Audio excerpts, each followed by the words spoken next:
Good evening, ladies and gentlemen. This is Jack Douglas. And these are the peaks and ridges of a mountain range in Arizona which roughly forms a 360-degree circle. Now, the area within this circle of volcanic rock is known as the Valley of the Sun. And in the heart of this valley, the vacationer will find one of the most attractive and fastest-growing cities in America. This is Phoenix, and this will be your armchair vacation and mine to the Valley of the Sun. Well, this is Phoenix today, a booming dark horse of the desert which, within a few years, may have a larger population than Boston or Philadelphia. And hear this, in just 10 years, the population of Phoenix increased by 400%. In downtown Phoenix, the skyline changes every few weeks. And you go downtown and you see these high-risers reaching for the clouds, and you ask yourself, how did it happen? How could such a beautiful, sprawling city emerge from this desert dust? The answer is water.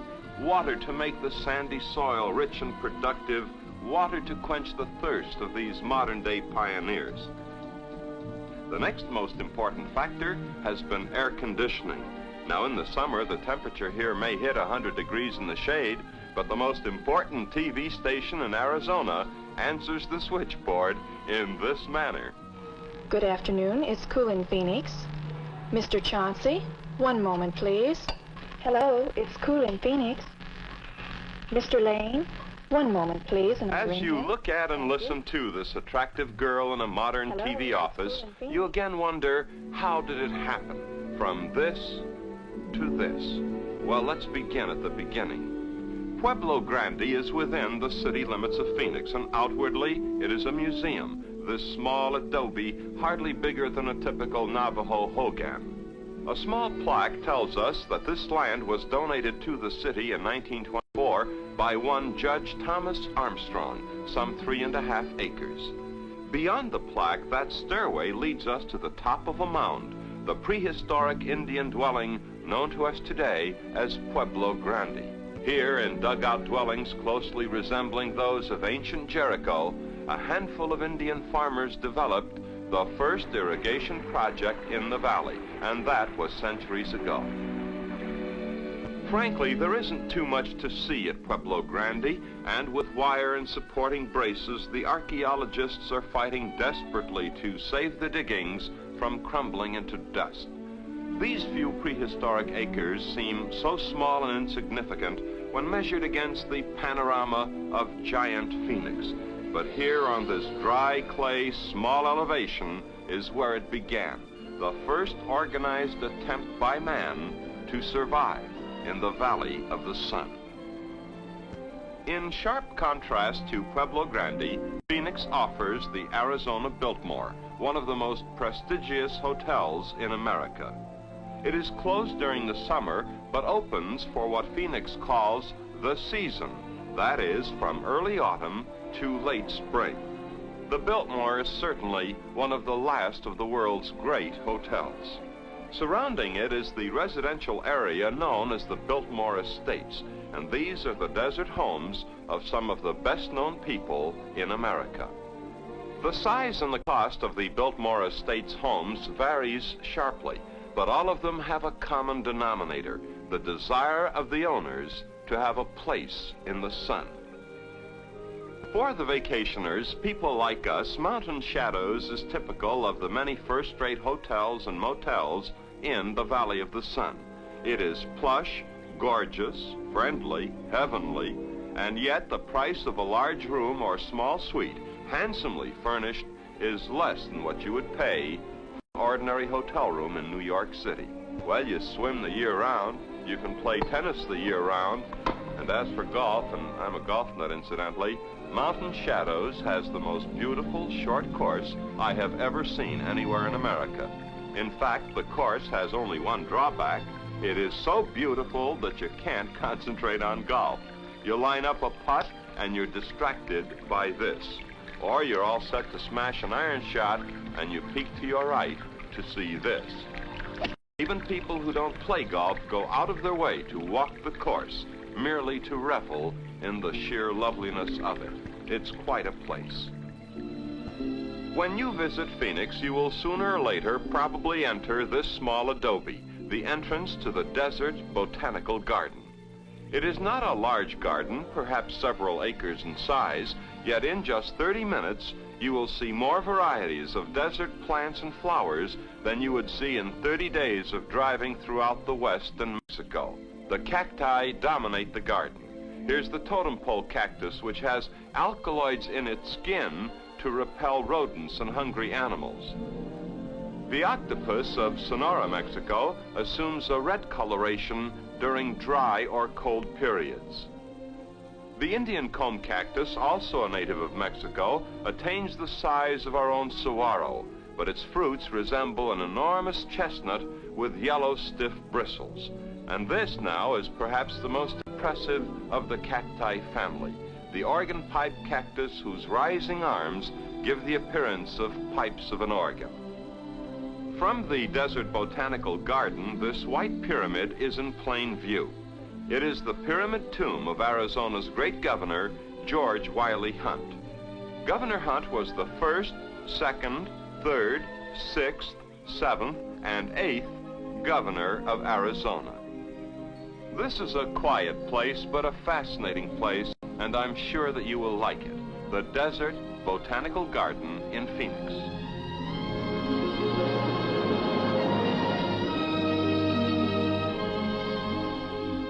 The owners of this car and trailer are friends of mine, Les Lindvig, his wife Leona, and their son Jerry.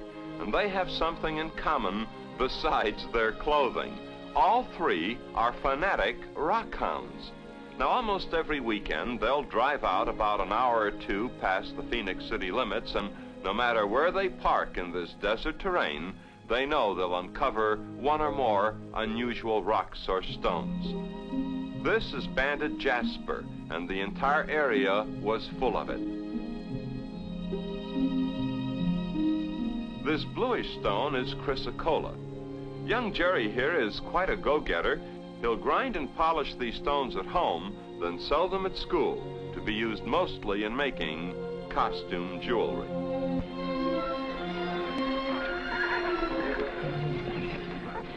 These are not Hollywood movie actors on location, nor are these men rehearsing for a Wild West show or even a local parade. These are the Bill Williams Mountain Men, named after a great Arizona pioneer and preacher.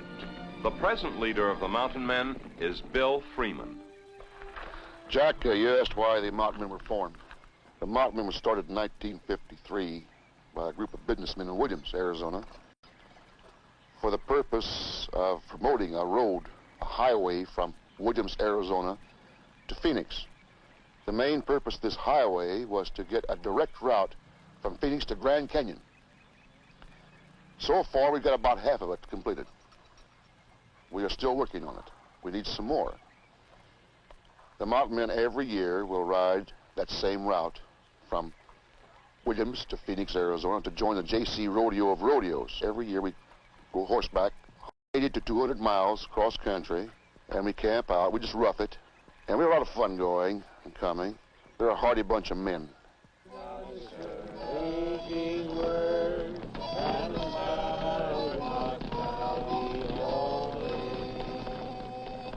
Well, around this campfire are men from all walks of life. Judges, carpenters, ranchers, service station attendants, you name it. Some are rich, most are not. But in perpetuating the memory of the mountain men of yesteryear, these men have found a unifying bond.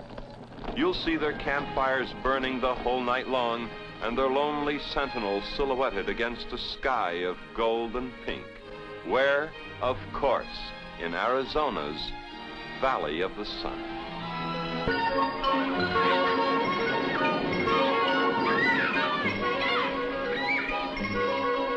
At the height of the vacation season, Phoenix plays host to the Arizona State Fair, one of the biggest state fairs in America. It has the expected giant midway and hundreds of indoor and outdoor attractions and exhibits. But the big highlight is the Miss Arizona pageant. After months of statewide contests, the queens of the state's many counties now compete for the title of Miss Arizona and a chance to become Miss America.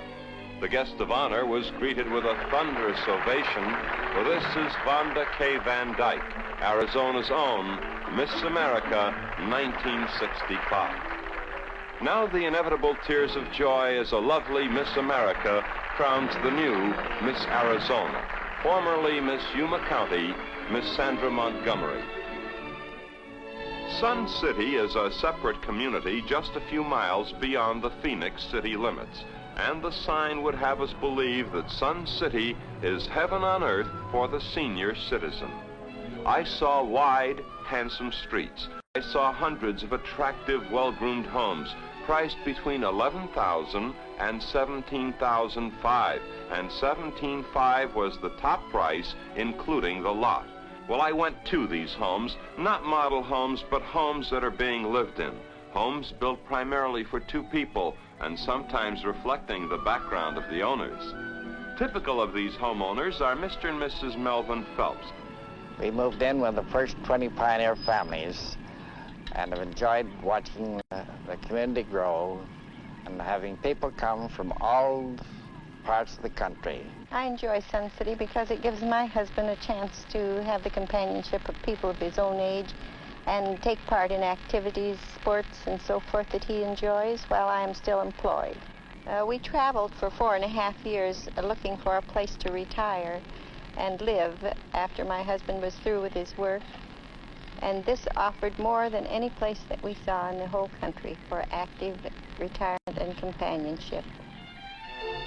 I think I saw more senior citizens in 2 days than I would normally meet in a year. I saw them bicycling the streets of their city. I saw them swimming, golfing, playing shuffleboard by the hour. I saw them learning to paint and sketch and to develop an understanding of the fine arts. I saw them in craft classes, here making ceramics which they are able to sell, and always they seem to be having fun. Now this is a typical outdoor exercise and dancing class. You're on your own.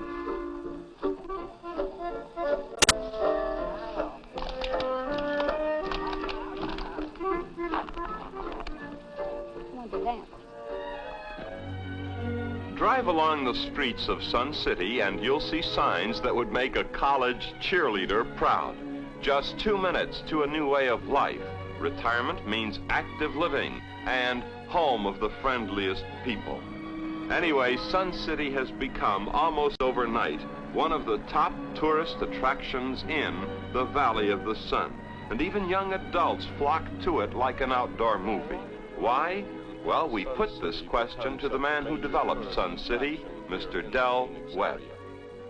That is due to the fact that the active retirement and the new way of life for the senior citizen has become very popular.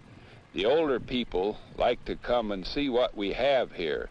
The younger people like to come and see what we have, and they're thinking about their retirement, maybe their parents, and so forth. Now, if I had never seen Sun City, how would you describe it to me in just a couple of sentences? I would say that Sun City is a self-contained community for the active, retired individual. This is part of the campus of Arizona State University at Tempe in the metropolitan Phoenix area. Of special interest is the Grady Gamage Memorial Auditorium designed by the late Frank Lloyd Wright. The Gamage Auditorium typifies the new Western architecture that is stylish yet ideally suited to these desert surroundings. This is the Prince of Peace Lutheran Church, and here, different in form but similar in concept, is the Unitarian Church. Another Phoenix church is one of the loveliest I've ever seen, the Paradise Valley Methodist Church. Inside as well as out, the architect has achieved solemn purpose, yet he wasn't afraid to blend the splashing rainbow colors of modern stained glass with the bright hues of flowers and other decorations. The cross and the cactus, God and nature, a symbolic picture I'll always remember. The new desert architecture is just as easily adaptable, if not more so, to the home. Here, a circular structure, much resembling a carousel, and with windows all around. Those oval decorations, by the way, are blue, green, orange, and yellow. This elegant hilltop residence is literally built upon the rocks, and just take a look at the stunning indoor pool.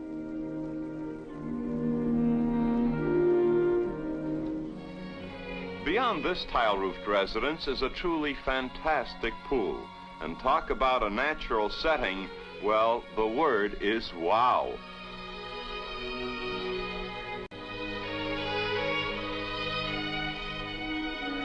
The major department stores were among the first to take on the new look of desert design. I. Magnin features a huge pool and fountains at its entrance to remind visitors that the Valley of the Sun is no longer arid. And here's what Saks Fifth Avenue looks like halfway between Phoenix and nearby Scottsdale. In design, construction, and ornamentation, the Indian Western flavor is unmistakable, and I might add, a treat to the eyes. There are two Goldwater stores, one in Scottsdale and the other in Phoenix. Both are owned by the family of the 1964 Republican presidential candidate. Scottsdale is delightful and clean and new. Its wax museum is one of the country's best, and some of its office buildings make conventional big city skyscrapers seem drab in comparison. The Lulu Bell, one of Scottsdale's best restaurants, preserves the atmosphere of the gay 90s. These visitors testing an old horseless carriage are Mrs. J.C. Cuda and Mrs. Edward Morrison of Morris, Minnesota, with Mr. Cuda taking the pictures for the folks back home. But make no mistake, Scottsdale has an air of elegance about it. This walkway is known as the Fifth Avenue Shops. Shops that are small but offer quality merchandise matching the best of Fifth Avenue, New York. These are Leona Caldwell originals, gaily decorated with phoenix birds or the desert roadrunner or cactus, etc. The Desert Squire is the men's shop in Scottsdale, but wouldn't you know it, most of the window shoppers are women. The House of the Six Directions derives its name from Indian lore, and this ultra-fashionable gift shop specializes in Indian and Western items. Kachina dolls, pottery, silverware, necklaces. Just bring the checkbook and have a ball. Craftsman's Court adjoins the Fifth Avenue shops, and here are found many of Arizona's finest artisans, among them Bear Step. Now, Bear Step sounds like an Indian name, and its owner is, in fact, a Cherokee Indian chief who has served 2 terms as head of the Witanka, a confederation of 17 Cherokee tribes or unions. Youngsters really flip when they meet the chief, and his shop is full of delightful surprises. This is the old Colt Lightning, and the silverwork shows the phoenix bird in combat. The bird is the Cherokee symbol of fortitude. And this is the butt of the Winchester 73, the gun that made the West. The inlay work is mainly silver and turquoise. The chief does most of his silversmith work at night, for during the daytime he's busy with vacationers, answering their questions, posing for pictures, signing autographs, anything to oblige his thousands of annual visitors. Incidentally, almost all of the items for sale in the chief's shop have been made by him and no one else. Belt buckles, rings, bracelets, necklaces, just about everything in the way of authentic Indian costume jewelry. This magnificent saddle, however, is not for sale. It was captured from a U.S. Army captain in 1872 by the chief's grandfather, Gordon Bear Step, and has been handed down to the chief of the tribe ever since. The next day, at our request, the chief posed for the camera in full regalia, a beloved chief of the Cherokees, Bear Step of the Valley of the Sun. A different world of color awaits your youngsters at the Children's Zoo in Phoenix, and here are just some of its many light-hearted attractions.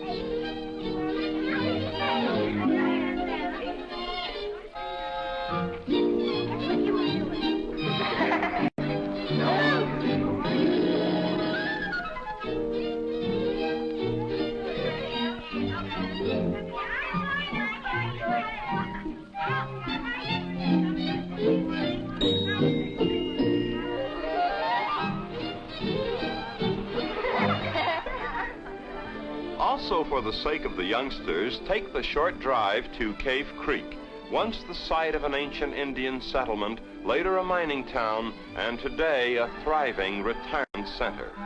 The town stages a sort of Wild West melodrama for the benefit of passing vacationers. No one can figure out the story, not even the actors, so everybody has a lot of fun.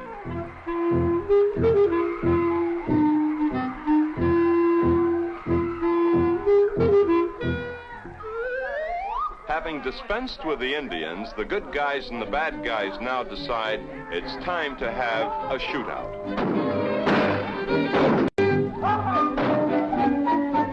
Notice our brave hero. He turns his back. Now notice our hero, dead as a doornail. And for once, the bad guy wins at Cave Creek, another interesting stop in the Valley of the Sun. The very next morning, we were at the airport, reluctantly leaving behind 3 weeks I'll not soon forget. We had a little time to kill, and we learned that the Phoenix Airport is the second or third busiest airport in America, primarily because of this flotilla of private planes taking off and landing almost every few seconds. In fact, the field is so busy that it has its own fly-in bank. And here's how it works. The rancher or businessman flies in, taxis to within a few feet of the cashier's window, transacts his money matters, and continues on his way, saving himself a trip to the downtown bank. Well, this is the first fly-in bank I've ever seen, but these newfangled ideas are taken for granted in a city which, almost literally as the phoenix bird of folklore, was born of dust and ashes. I think of Phoenix as a city of family fun. It is clean, bright, gay, warm, prosperous, full of vitality, and it is rich with the romantic heritage of its earliest settlers, the Indians, Spanish, Mexican, and Western pioneers. Phoenix, Arizona, in the Valley of the Sun. The Green Gables is one of the many fine restaurants in Phoenix, but if you think you've seen everything, this knight in armor on a white steed will make you change your mind. No, he isn't going to challenge you to a duel. He's here to help you park your car. Yes, I think I've seen everything at the Green Gables restaurant in Phoenix, in the Valley of the Sun. Now until next week, Jack Douglas saying thank you so much and good night, ladies and gentlemen, boys and girls.